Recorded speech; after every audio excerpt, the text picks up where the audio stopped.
काय तोडायचं बाळा? लिंबाचा पाला तोडायचा का? बरं चल मी तोडून देतो. गुंजनला आहे ना लिंबाचा पाला पाहिजे तोडून. आपण लिंबाचा पाला तोडू हा. बघू आपण पूर्ण हात पोहतो तर. हा बघ लिंबाचा पाला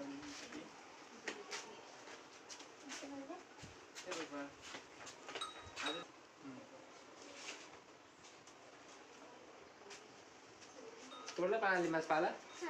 कशासाठी लागतो बाळा तो लिंबाचा पाला? कशासाठी लागतो म्हटली? खेळायचंय का? गुंजनला आहे ना लिंबाचा पाला खेळायचा आहे. भांडे सोबत खेळायचं का? बरं ठीक आहे. गुंजन आहे ना खेळायसाठी लिंबाचा पाला तोडून मागत होती, मी तिला तोडून दिला. गुंजनला भाजी करायची वाटतंय ना? भाजी करायची गुंजन तुला? खोटी खोटी खोटी भाजी करायची भांड्यामध्ये. गुंजन बाय कर ना. बाय कर बाय बाय. ओके. ओके.